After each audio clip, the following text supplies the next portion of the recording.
So mga par, baka sakali makachamba naman daw si Manny Pacquiao. Ito nga po mga idol ang mensahe ng matalik na kaibigan ni Pacman na si dating Governor Chavit Singson sa kanyang prediction sa laban ni Pacman kontra kay Mario Barrios. Hindi talaga kumbinsido mga idol si Sir Chavit Singson na mananalo si Pacman sa kanyang paparating na laban dahil may edad na ito mga idol. Hindi daw sa hindi na kaya ni Pacman ang bakbakan. Baka daw kasi bumigay na ang katawan nito. Lalo pang kalaban nito na 16 years na mas bata sa kanya. Pero kumpiyansa naman si Sir Chavit mga idol na mapupunduhan ni Pacman si Mario Barrios sa mga unang round. Ang inaalala lang talaga nito mga idol sa mga huling round, yung tipong pagod na ang dalawang boxer. Baka daw dito sumuko ang katawan ni Pacman. Pero gayon pa man daw mga idol, suportado naman daw nito si Manny Pacquiao sa kanyang laban. Bilang kaibigan daw, umaasa pa rin daw si Sir Chavit mga idol na mananalo si Pacman dito. Kaya posible daw ito mga idol pumunta sa bansang Amerika para samahan kahit papano si Manny Pacquiao sa kanyang journey sa laban nito kay Barrios.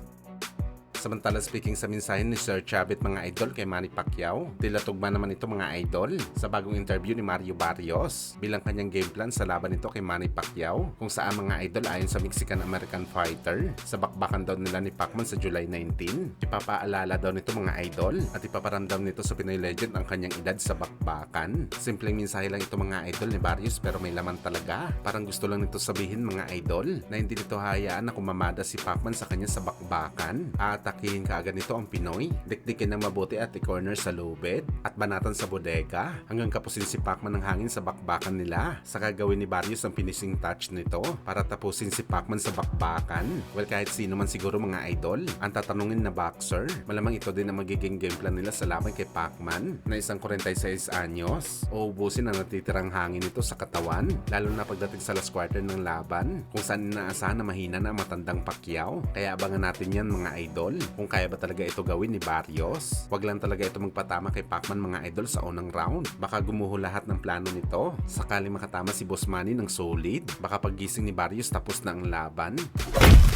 Sa kabilang banda naman mga idol, matapos nga po natin binalita na mas lalong gumanda ang boxing event ni Manny Pacquiao at Mario Barrios dahil makakasama sa undercard ang Mexican prospect na si Alan Picasso. Makakalaban nito mga idol ang Hapon na si Kameda. Ngayon po mga idol, mas lalong pinaganda pa ulit ang laban ni Pacman at Barrios dahil makakasama na din po mga idol ang dating pound per pound at long time featherweight champion na si Gary Russell Jr. Sa undercard ni Pacman sa July 19, makakalaban nito mga idol si Giovanni Gonzalez. Sa mga hindi po nakakaalam mga idol, si Gary Russell Jr. po ang fighter na tinalo ng ating pambato ni si Mark Magsayo kung saan ito naging kampiyon sa 126 pounds. Si Magsayo ang nagputol sa pagiging kampiyon ni Russell ng halos 7 years. Na-injury din si Russell mga idol sa naging laban nito kay Magsayo. Sumailalim ito sa operasyon at ngayon lang nakabalik sa aksyon sa bakbakan. Wala talaga tayong masabi sa event ni Pacman mga idol sa July 19. Full pack talagang bugbugan na mangyayari dito.